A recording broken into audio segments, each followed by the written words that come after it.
Good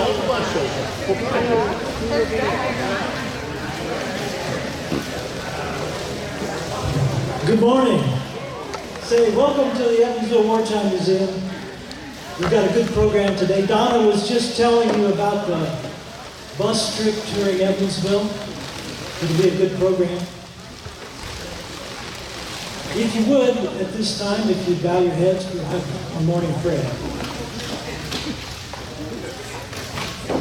Lord, our holy God and Father, we thank you for this day. We thank you for all the volunteers at the museum. We thank you for the food that we're about to partake. We thank you for those who served in the military, served this country. We thank you for the many opportunities that we have. And we would ask your guidance as the days go forward, that we would be your ambassadors, that we would be following the way that you would have us be. And we ask this in Jesus' name. Amen. Amen. Please stand. Gentlemen, remove your caps, and we will have the Pledge of Allegiance.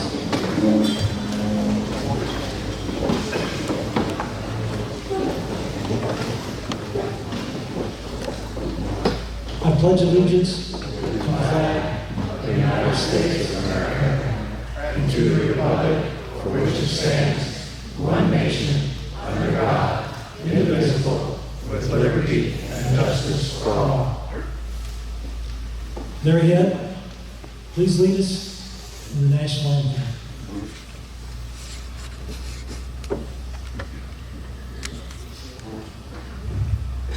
Feel free to join us. Oh, say, can you see by the dawn's early light what so proudly we hailed at the twilight's last gleaming, whose broad stripes and bright stars through the perilous fight o'er the ramparts we watched were so gallantly streaming, and the rockets rippling, the bumpers singing air, gave proof through the night that our flag was still there. Oh, say does that star-spangled banner yet wave for the land of the free and the home of the brave?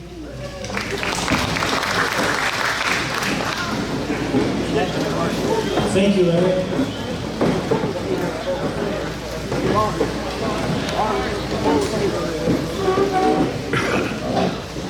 Just a few things about happenings at the Wartime Museum. This Saturday, we are hosting the 5K on the runway. As of yesterday morning, there were 808 registered participants. It'll be a big day for the museum. We are going to have approximately 80 volunteers working in different locations to make this happen. Next week, special event, one of only 2 flying B-29s will be here at the Wartime Museum. They'll be here Friday, Saturday, Sunday, leaving on Monday. Please come out. You can get a tour in the B-29. I believe they're reporting that all of the rides are taken. So with those thoughts in mind, keep the runners in your thoughts and come out to watch them. I'm going to invite Mike Tiemann to come up and introduce our speaker today. Can't talk. You're doing fine, John. Our speaker today is Brett Nelson. And according to his introduction, which is a pretty good one, he's a Central High graduate in 1998. After graduating, he enlisted in the Marine Corps. He's a combat veteran, And he was an infantry sergeant and led a scout section across the Kuwait-Iraq border. He said at 4:30 in the morning, first day of the war. And he was there until October '03. Currently, he lives in suburbs of Washington. When he was in the Marine Corps, he was stationed at Camp David as part of the security force for the last of Clinton, first of Bush. A lot of good stories, can't tell them. So, and then when he went to Kuwait, well, he had gotten out of the Marine Corps, went into government service, and but to keep his hand in, he enlisted in the reserves. Well, when the Iraq War started, we got a call on Saturday. He said he was going to marry Leslie, and he had to report on Monday. It was the best decision he's ever made, but anyway. There was 23 years ago, he has two boys, Andrew and Tyler. After they got out of the reserves, he worked in government service in several different areas. The last one being, well, he started out with Lockheed Martin, Homeland Security, and then he was with DARPA. He's since retired, believe that, and started a company that does defense-related products. It has 16 employees, 11. So he's going to grow into it. And but anyway, it's fine young man. He lived with us for a school year. His parents moved out of town his senior year at Central, and he moved in with Linda and I.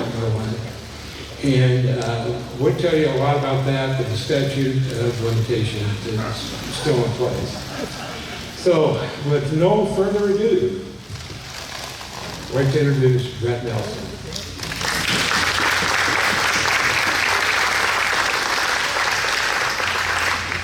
Good morning. Like Mike said, Brett Nelson.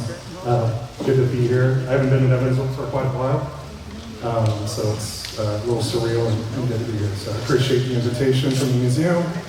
Because I am a career government employee and I have access to all kinds of information and I'm still doing work for the government, I have to do some legal stuff. Nothing I say represents the United States government, the Department of Defense. Nothing I will say today will be sensitive or classified. So keep that in mind, so I stay legal. My presentation today is very informal. I don't have an exhaustive historical representation of Camp David or Iraq. My goal today is to give you some morsels to kind of pique your interest, and then hopefully throughout the talk, raise your hand, ask questions.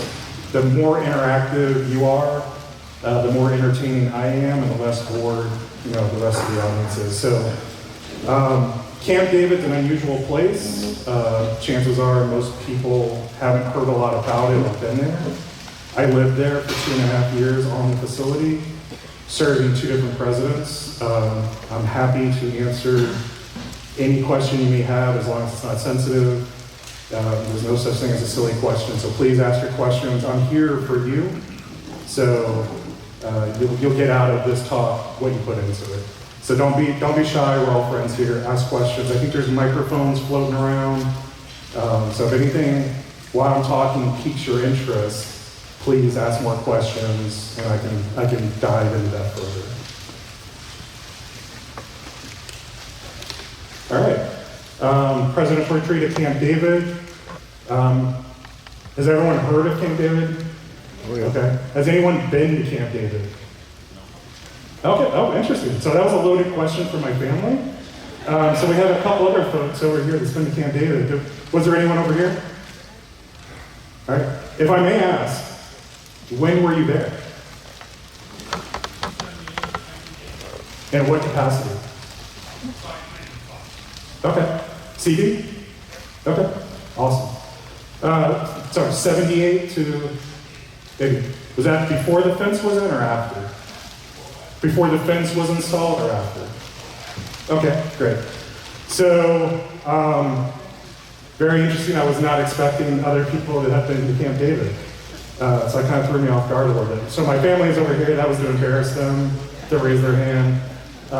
One of the privileges when you do serve aboard Camp David is 1 or 2 times a year you can have family come up and visit.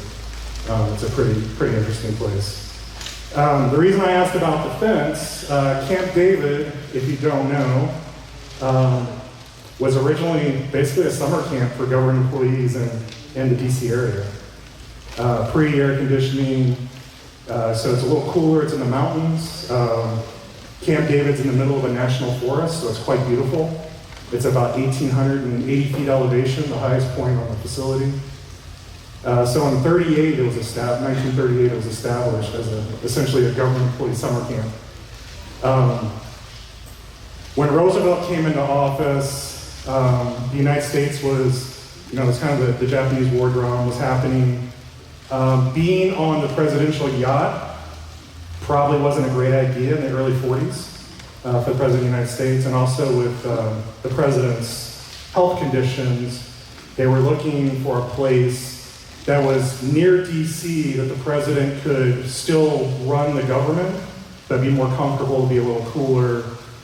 So they actually chose what is now modern day Camp David as that presidential retreat originally for Roosevelt. And not you, sir, but a little question. Does anyone know what the original name of Camp David was when Roosevelt established it? Shangri-La, yeah, there you go. So Shangri-La was a mythical location in the Himalayas. I'm not going to quote the book because I don't remember the title, but it was a novel at the time, and Roosevelt was quite fascinated with the idea of Shangri-La, and actually he mentions it in relation to some other stuff I'll talk about later. So I'll give you a very brief history, some significant events, and then cover my time at Camp David as a Marine. So I was there from September 1999 to June 2002. So if you think about presidential elections, that was a pretty interesting time. The end of the second Clinton administration, so I served President Clinton originally. We had the 2000 election, which was a little contentious, so I was at Camp David at the time. And then President George W. Bush was sworn into office, and then I served him for the first part of his first administration. I also got to experience, if everyone remembers, Y2K. That was interesting. So it kind of put our facility at a full stand-up. Rifles outboard, no one knew what was going to happen. All of our computers and security got crashed. Nothing happened. We heard some people shoot some shotguns in the air off in the distance and some people banging pans together, but it was a pretty boring night overall. What was not boring was what they called the Second Middle East Peace Accords, or the Middle East Peace Summit between Palestine and Israel. So I was there for all 16 days of that. I got to shake hands with Yasser Arafat and interact with him quite a bit. It was pretty interesting. I was assigned as part of his security detail while he was staying on the facility. Sir, were you there? Did you overlap with the first peace accords with Jimmy Carter? Okay. Roughly how long was that? How long were they on the facility? 13, 14 days, so about the same length.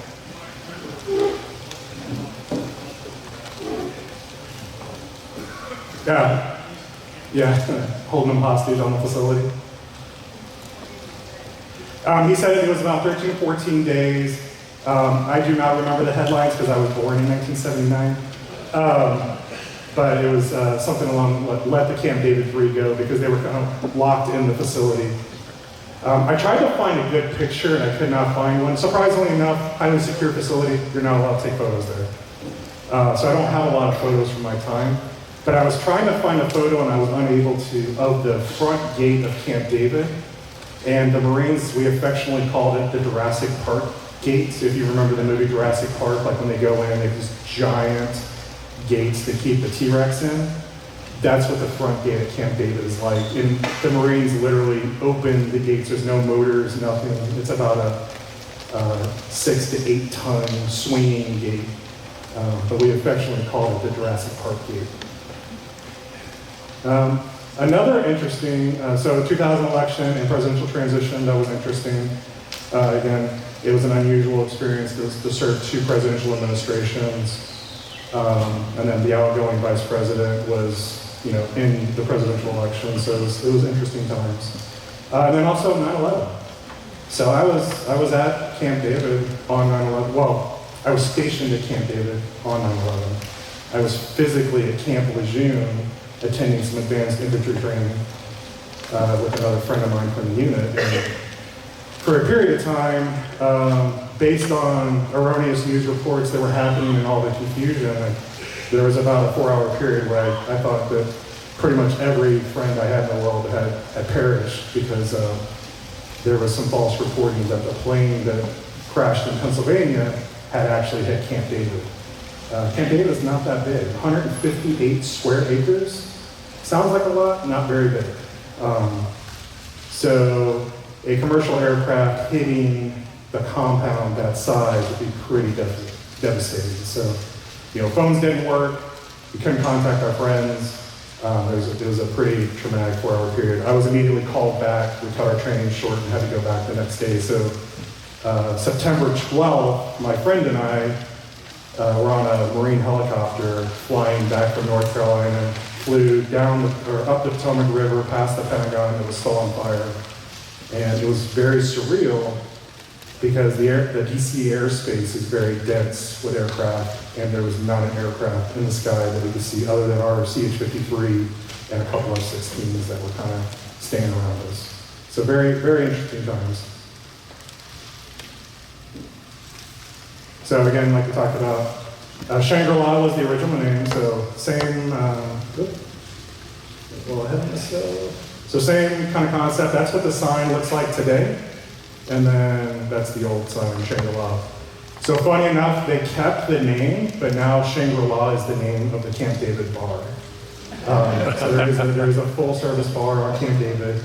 It's also the entertainment facility. It has a bowling alley, it has an arcade, a theater.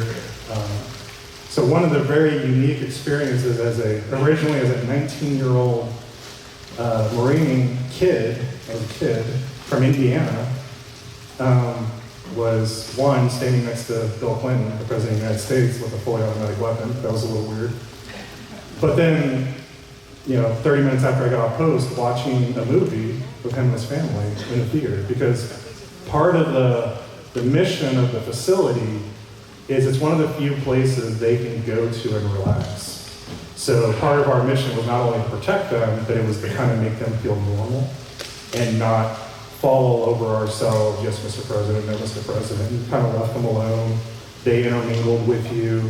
So you'd watch movies with them, you'd work out in the gym with them. I don't do that too much these days, but back then I did, I swear. But it was to help provide a safe, secure, rustic environment for the president, the first family, and their guests to relax and feel safe and secure. So it was a very interesting experience to be sitting in a movie, and we always got the good movies before they were in the theaters, before they were released, sitting in a couch in a theater, and 2 rows ahead of me on couch 1, following the Air Force One theme. Everything was golf cart 1, couch 1, barstool 1. Couch 1 was in the front, so two or three, love seat couches ahead of me was the president, his wife, his family, etc. So pretty weird, very surreal experience. Any questions? I know there has to be something brewing. Don't be shy. Nothing at all. All right. So a little bit of history, like I talked about. I kind of covered this already, but it was originally,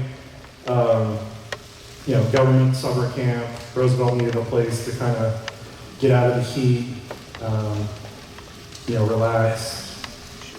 It was established, it's in Frederick County, Maryland. It's in a national forest, like I said, Catoctin Mountain National Forest. Again, nothing I'm saying is a secret. If you go to Catoctin Mountain National Forest today, the park rangers will tell you, hey, Camp David's right up the road. So not a huge secret.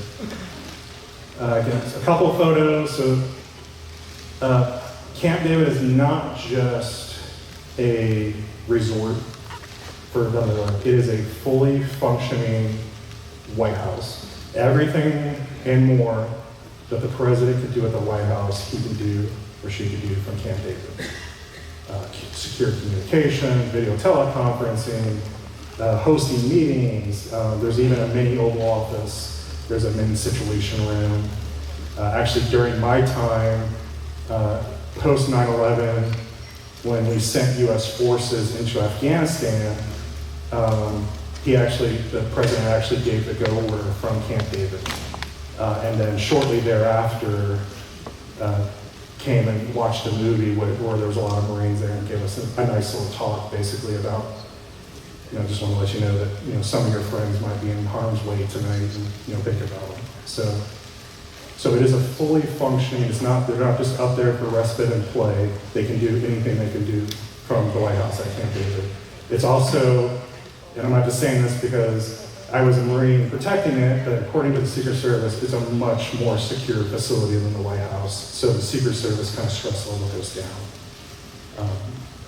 Again, if anyone's been to the White House, it's a giant mansion in the middle of a large city with a fence around it. And if you watched the news recently, you had, toddlers squeeze through the fence and run across the lawn. You've had small airplanes crash into the White House, in the 90s, and we've had people fire at the White House. That doesn't happen at Camp David because one, it's 158 square acres on the top of a mountain, guarded by, I can't say the number, but a significant number of highly trained, highly motivated, extremely bored U.S. Marines that were itching for something to go down.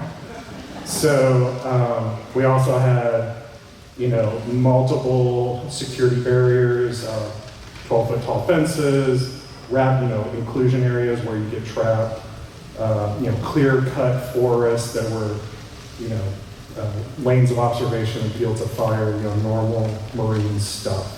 As you can imagine, sensors, cameras, etc. Think of a really, really high-speed prison. I would say from a military aspect, the closest that the security at Camp David gets to is probably a special weapons and nuclear weapons cache. It's very, very protected. And there's interlocking and complementary layers of security at every level. Are there security bunkers at Camp David? I'm sorry? Are there security bunkers?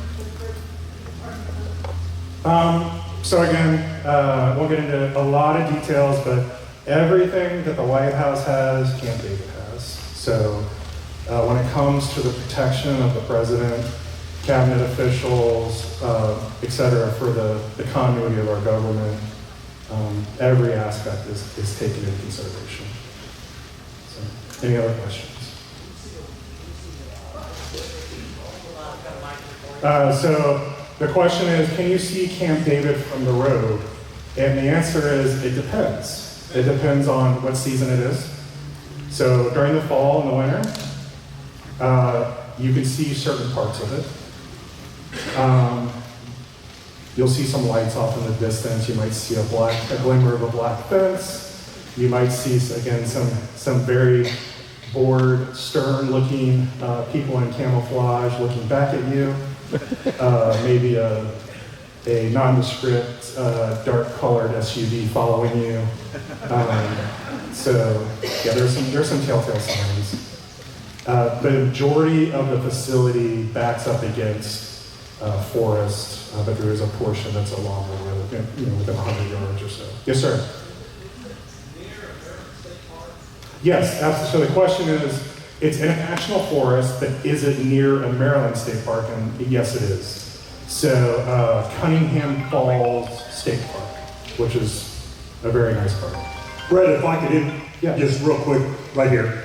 Nope, yes, sir. If you have a question, please hold up your hand. We'd like to give you a microphone. Thank you. Because we're taping this and we'd like for everybody to hear your questions. So there are people around to give you mic. Thank you very much. What precedent? We haven't done this before. That's fine. I heard what president? Just everybody, there's a switch on the microphone, so you have to turn it on to work, and then turn it off if you would. Thank you. Okay. What president that you knew used Camp David the most? Oh, good question. So during my time, it was definitely President Bush. Him and his family really enjoyed the facility. And when I mean family, his extended family. So I had the pleasure of meeting his father several occasions. He would come up there with him, which was quite the experience. His extended family, nieces, nephews, brothers, and very, very nice family. They treated us very well. Understanding that we were, teenagers in early 20s away from home on Christmas and Thanksgiving. So it was by far, they used it the most during my time. The Clinton family did use it, but definitely not as much as the Bush family. Did that answer your question? Sir? Yeah, you mentioned was it Cunningham Falls? Yes, sir. Park? A couple of years ago, my daughter lives in the suburbs of Washington. We Okay. went up to the park. I had no idea we were that close. Yeah. Very beautiful. I know we're standing on what was it called? Castle Rock or There's Chimney Rock. Chimney Rock, And then that's it. Hog Rock. And I guess we were looking right out towards it. Yeah. Didn't even realize. If you were at Chimney Rock and you needed an about face, 180 degrees, you would be looking in the cardinal direction of Camp David. I think I have pictures. I might have to delete them. I didn't see the place. It was also very interesting being up there because Marines do what Marines do, and I see a couple Marine veterans out here. Everything that normal grunts in the Fleet Marine Forces do, we did at Camp David, but we also did our other jobs. So running and doing crazy things with our packs on and our weapons through the national park, we did. Much to the surprise of random hikers that we surprised. So it was a pretty interesting experience. A couple on a nice romantic hike don't always expect to run into a squad of Marines running. Sir, big man. Who all is available, like the vice president, parts of his staff, any foreign dignitaries can say, hey, we'd like to go down there? No, great question. I don't know if I have to say by law, but by policy, as far as I know, it's for the president and the president's guests. So obviously the president can invite whoever they want. So I also have the pleasure, former President Jimmy Carter was a guest, so I got to meet President Carter and their family. Lots of foreign dignitaries during my time, before and after. So that, I would say, throughout history has been the greatest use of Camp David.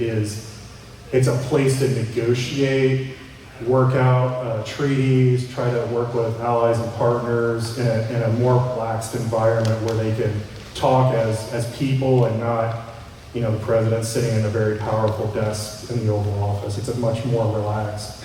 So there was a tremendous, during my time, just to name a few, the Prime Minister of Japan, the Prime Minister of England, at the time was Tony Blair, him and his wife were quite the hoot. They're really funny people. Yasser Arafat, the Prime Minister of Israel at the time, Itzhak Barak.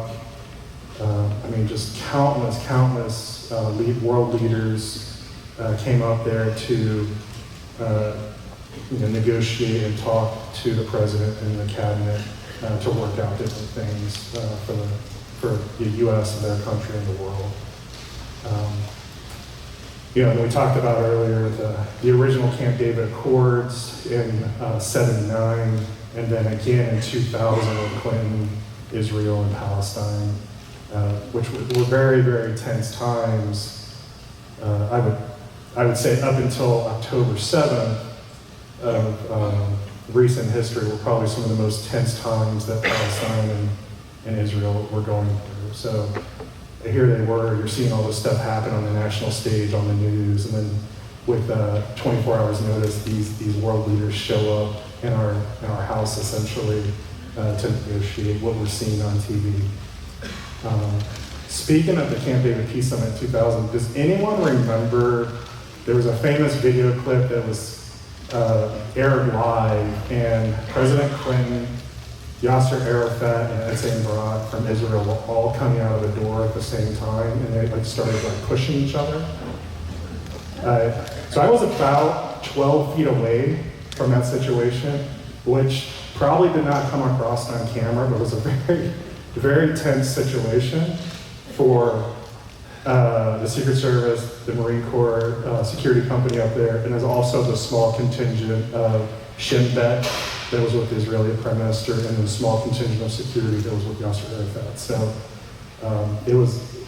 it probably didn't come across on television, but it was an extremely tense situation when you have three world leaders basically shoving each other on national television. But they worked it all out, it was fun. What's that? Yeah. Sometimes that might work out better than talking it out. Question. With reference to all the dignitaries who were there, what kind of facilities did they stay in? They stay in cabins, and then following that up, what kind of facilities did you as Marines have to live in and your family to be? Oh, great question. So first I'll discuss the Marine. So we were in a special program called the Yankee White Program. The Yankee White Program essentially means, increased screening. So above and beyond just a security clearance, it's a whole slew of psychological screenings, which I'm not sure how most of us pass. But it's a very intense screening process. One of the things they screen for is you cannot be married, you cannot get married, you cannot have any children, so you're all bachelors, and you actually have to sign a supplemental contract stating that you'll remain that way during your tour, because you actually live on the facility in a barracks. So, interesting fact about Camp David, there's the commander of the facility, which the facility itself is a Navy base, and it's a CB command, if anyone knows what CBs are. So Navy Construction Battalion. So the commanding officer of Camp David is a commander in the CBs. So the commander of the facility and his family stay on the facility, and then a said number of bachelor Marines are the only people who live on the facility. So we lived in normal barracks, a little bit nicer than you would find in typical Fleet Marine Force, Camp Lejeune, Camp Pendleton, 29 Palms, but not much nicer. For the dignitaries, the president, the guests, they stayed in very rustic cabin. Like a lot of folks, when they go up, or actually put my family on the spot, were the cabins more rustic, not as nice as you thought they would be? Is it a little bit more subdued? Yeah. It was very basic. So I think sometimes people have these illusions of grandeur that is super ornate. Think of a nice summer camp. Very basic furnishings, very basic finishes, but they stay in cabins. So there's a number of structures on the 158 square acres. Many of them are small cabins for guests to stay on. The president and his family stay in the main cabin, which is named Aspen. All of the buildings are named after trees and plants and things like that. I could probably still, we got tested on this stuff, and it was a long time ago, but it's so ingrained in my mind that I could probably still rattle off a good 50, 60% of them. Did I answer your question? Okay. Any other questions? Yes, sir. When people come and go, helicopters or? Very efficient. Yeah. When people come and go, is it via helicopters or driving or? All of the above. Yep. So there is actually, I will skip ahead. So here's an aerial photo off of Google Maps, not censored. This is a traditional helicopter landing area and a ski range. So I can say I shot ski with Vice President Cheney and lived to tell about it. And I really did. So he's actually an incredible marksman, so very interesting. But yeah, so helicopters. Traditionally, the only helicopters that fly here are the Presidential Support Helicopter, Marine Squadron 1, HMX 1. So the green and the white top helicopters you see that land on the White House grounds, that's the squadron that typically lands here. They have some less fancy helicopters that they use to shuttle staff, news media, Marines, things like that land there as well. Interesting, I was at a transitional time where the Marine Corps had started to switch to Ospreys, if you're familiar. So they were replacing the tried and true Marine Corps CH-46 helicopters with tilt rotor Ospreys. Interesting thing that our brethren CDs found out, who are in charge of maintaining the grounds and the facility at Camp David, was when the nacelles, the engines of the Ospreys, tilt down to land and take off, it's really hot. And killed all the grass, melted the asphalt. So when they did the initial tests for Ospreys to fly out of Camp David, it caused quite a bit of damage. They've since added some things to solve that problem, but it was interesting to see a poor CB that put his blood, sweat, and tears into making all the grass look beautiful, looking at this 8x8 burnt spot in his beautiful grass. So to that, I said a lot. Did I answer your question about the helicopters? Obviously, weather is a factor. So traditionally, the president will always come by air and leave by air if possible. When weather's a factor, they'll motorcade out, just like you see on TV. Motorcycles, police cars, Secret Service, mobile counter-assault team, the Secret Service CAT team, all kinds of vehicles, an ambulance. And they'll drive all the way to DC, or they'll drive to a secondary location that may not be fogged in. Unless you're like a head of state or a high-level dignitary, you would come in and be aground. Only the VIPs typically would come and go by air. All right, what other questions? Yes, ma'am. Right here. And then whoever gets the microphone first, I'll make sure you both get a turn. Yes, sir. Is this facility a place that the president would go to in case of an order? Is it deep underground facility, or is it just a totally surface? So again, the protection of the president and his physical safety is always paramount, and there's a network of places around the country that the president may go to, and I'll leave it at that. No, it's just classified. And ma'am right here in the black hat, if we get a microphone.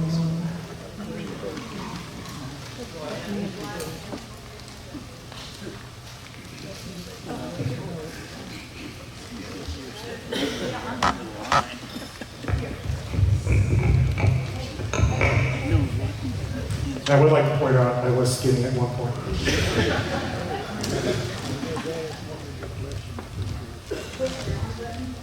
I think you're on. Oh, you think I'm on? There you go, right? I probably could have just jumped back here and asked these ladies instead of asking you. Yeah. But when there's people there, do they have to cook their own food, or is the food catered in? Or No, great question. So there is a staff of Navy culinary specialists, just come in from the fleet. They were once on an aircraft carrier or a destroyer or at some base, cooking in a dining facility. They do some extra training. But they do 90% of the cooking, very, very skilled chefs. We also benefited from that because when they weren't cooking for the president and the family, they were cooking for us. And sometimes we got the benefit of, sometimes they were trying something new, like they just went to a pastry course and they wanted to, try to make some cakes and things like that before the president got out there. We would benefit from that at times. So not a bad deal. Thank you. Yeah. I will add to that during the Camp David Peace Summit, because of the religious restrictions of some of the guests, that was the only time I ever saw food brought in. So kosher food and then halal food for the Muslim delegations. Yes, ma'am. You said that Clinton didn't visit all that often, Bush did more, and I know that Trump says he doesn't like to go there. Yeah. So on so many days that it's not occupied by the first family, what does happen there other than feeding you guys? No, so it's a full-up facility. So because of the nature of what's there, secure, highly secure communications equipment, very sensitive, pieces of equipment, things like that. It maintains the same security level year round. And the gentleman that was also stationed at Camp David in the late 70s, early 80s, the reason I asked about the fence is I have met other Camp David alumni from the early 70s, late 60s, before they installed the fence. So it used to be, it wasn't fenced in, and they would have Marines, the towers are still there, and Marines would actually man the towers, and basically if they saw someone coming, they would either yell at them or jump down and grab them, and there was no fence. Because when it started as Shangri-La and then Camp David, when Eisenhower changed the name after his grandson, Camp David, at that time, they would stand down the facility, the Marines would go back to DC, and then before the president came up 24, 40 hours ahead of time, they would go up, they would, shoulder to shoulder online, sweep the facility, clear it, make sure it was safe, set up security, the president would come for a couple of days, couple of weeks, and then they would break it all down and do it all over again. So it wasn't until late 60s, early 70s that they actually started to secure it 24/7, 365. Yes, ma'am.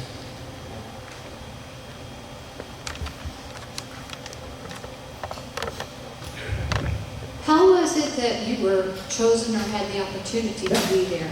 Yeah, great question. It was a mystery to me as well. So I signed up, I was and my family could attest to this. I always wanted to be a Marine, like when I was young. There's family stories about me sending them postcards and stuff at like 8, 9 years old. And so I literally wanted to be a Marine. Probably the only reason I actually did graduate from high school because I had to have a diploma to be a Marine. High school was a little rough for me. But so I always knew I wanted to be a Marine. So the moment I turned 17, I was eligible to join the delayed entry program. So I did junior year in high school. And then when I graduated, I had a ship date. So I left for boot camp 12 days after I graduated from Central High School. It was quite the summer vacation. Having said that, I was signed up. I was a contract 0311 Marine Infantry Rifleman. I ended up being a mortarman and a rifleman. But unbeknownst to me at the time, based on my lack of criminal history, I just didn't get caught, so I was lucky. My aptitude scores on the testing and things like that, and the fact that I was infantry, got me paper selected, and then from there, I got pulled out in boot camp, and getting pulled out in boot camp is never a good thing, it's usually bad. And then a couple of my buddies and I got thrown into a room with a special agent and said, fill out all these papers.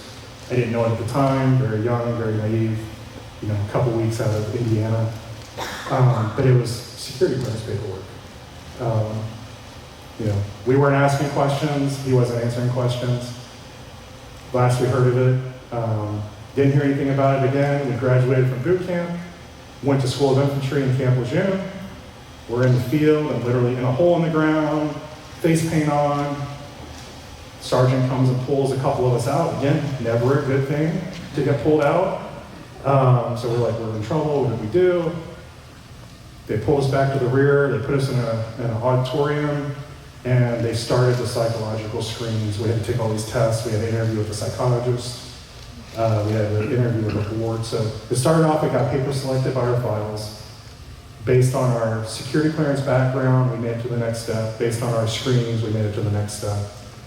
And then eventually, graduated from School of Infantry, thought I was going to go to the Fleet Marine Forces to a Victor unit, except I got orders to Marine Corps Security Forces Training Company in Chesapeake, Virginia, where they taught you how to guard things.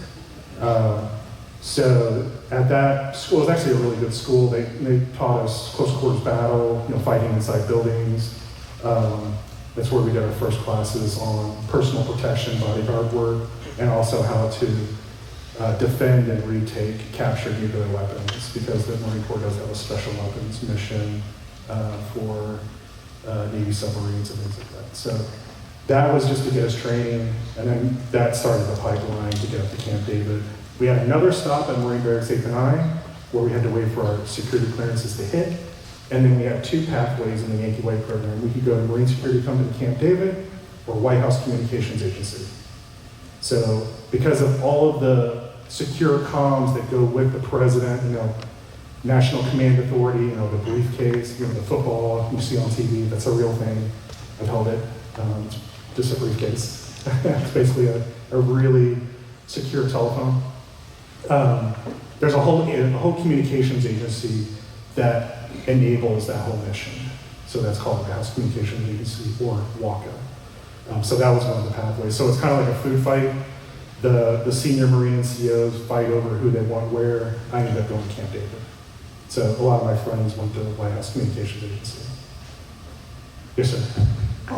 What kind of medical facilities did you have on base, and how far away was the hospital? Yeah, great question. So we had, any given day when there was not a presidential visit, we had a very, very senior FMF Navy corpsman. So senior chief, very experienced, typically a reconnaissance corpsman. So they were hired, and they took care of us. And then underneath that senior chief, they had some lead petty officers and things like that, basic corpsmen. Level 1 trauma facilities, we had 3. We had to know where they were. We had to know how to get there in the dark. But we had 3 level 1 trauma facilities within 45 minutes to an hour. When the president came up, he travels with an extensive medical team. And I'll leave it at that. And you can use your imagination. But, yeah. Yes, ma'am?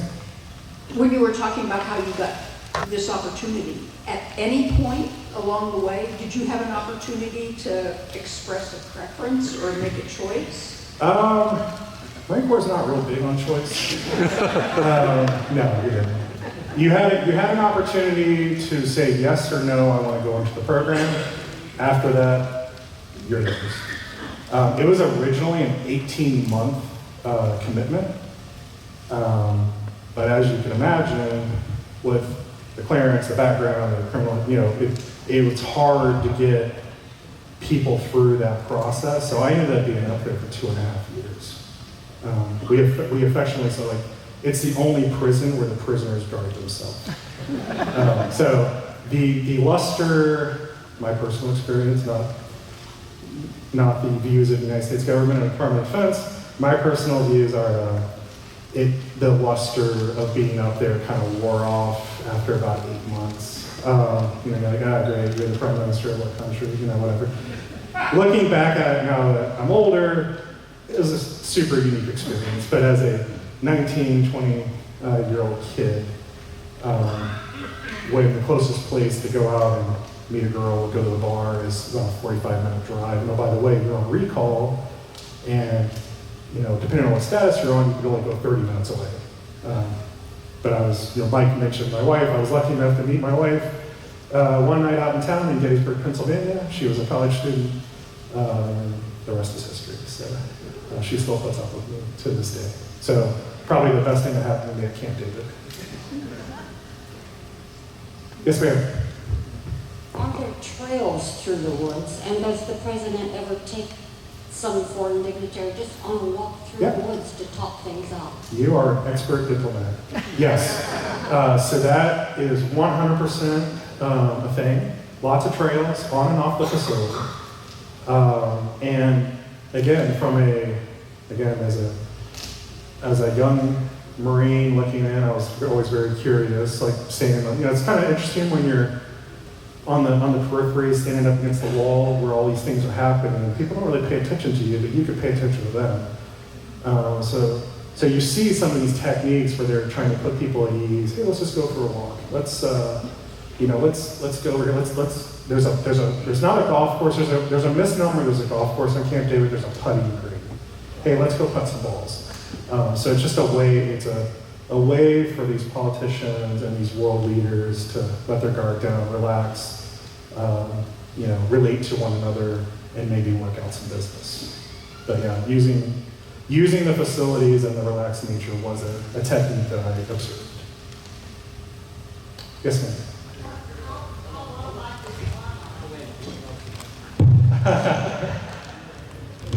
How wildlife is the wildlife? I mean, it is woods.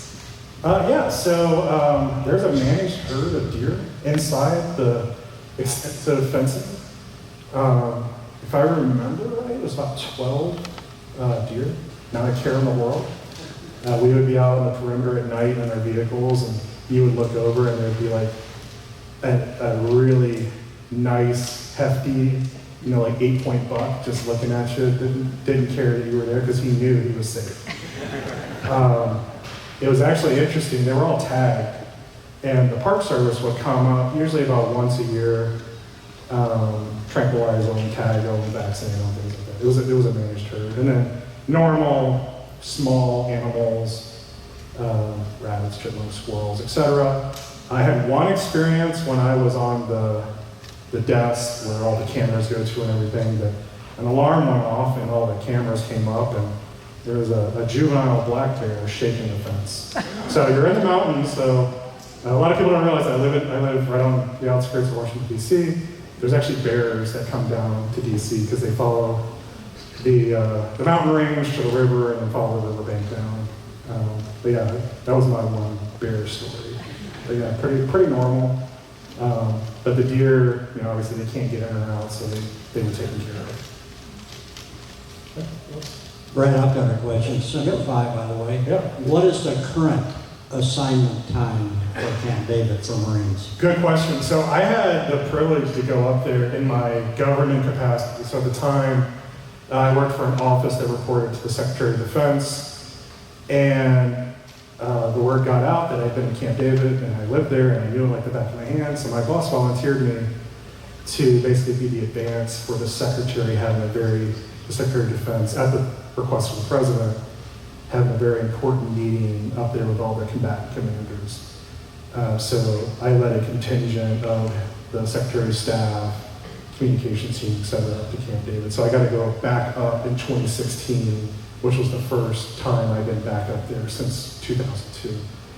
And I got to talk to the Marines, which was really cool, but they are back on a normal 18-month cycle to the fleet, et cetera. So they have fixed, at least as of 2016, they have fixed that problem. And I think a lot of it too was when my generation was there, the clearance process had gone from a heavy paper process, and they were transitioning to an electronic process. So I think that kind of stagnated a lot of records. Looking back, because my profession ended up being, a glorified security person working these sensitive programs, so I know a little bit more about the process than I did then, and that's my suspicion. So. All right, what other questions do we have? Yes. Okay. All right. Let's see. So again, I did not give an exhaustive history of Camp David. I was trying to give you my experience at Camp David, maybe a little insider's look. So this book, I'm not pitching this, but it's actually a super interesting book. The gentleman that wrote it happened to be the commander of the facility when I first got to Camp David. So when I knew him, he was Commander Giorgione, and then he made it up to Rear Admiral, upper half, 2-star Admiral, retired CP. But he wrote this book, and he gives an account. Again, I'm giving the Marine account. He gave the commander of the facility an account, kind of behind the scenes, interacting with these people. It's very interesting. There's actually things in there I didn't know. It was just pretty, because again, I was in my spot, he was in his spot. But good read, it's available on Amazon. So the Shangri-La part that I was alluding to earlier, so Doolittle's raid, when we struck back the Japanese, we flew traditional land-based aircraft off an aircraft carrier. In an interview, Roosevelt was asked, where did you fly from? And he said Shangri-La. So Roosevelt had this kind of fascination with Shangri-La. And kind of cool, Roosevelt and Churchill at Camp David. So this is when I was there. So this is post-shoving match outside Laurel at Camp David, and they're all smiles. They weren't smiles at the time. A couple of my buddies. Interesting thing about being screened the way we were all the same. And like my best friends in the world still to this day are these guys. So my 7 closest friends in the world are all Marines I served with at Camp David.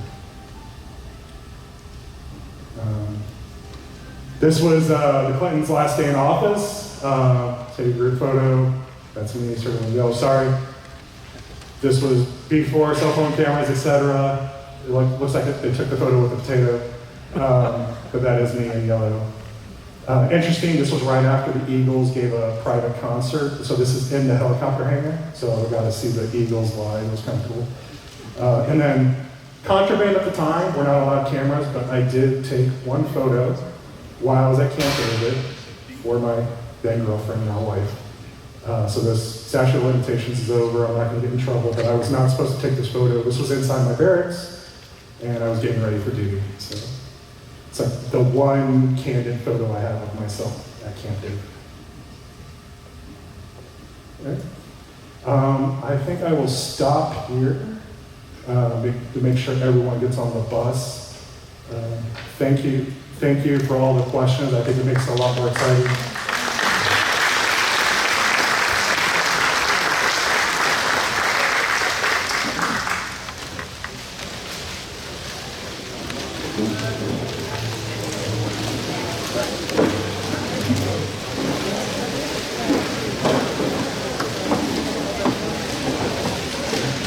Can you hear me? Okay. Very good. Change the plans on the bus. Instead of the back door, you go out the front door. And in the meantime, do you have any other questions? If not, outstanding presentation. And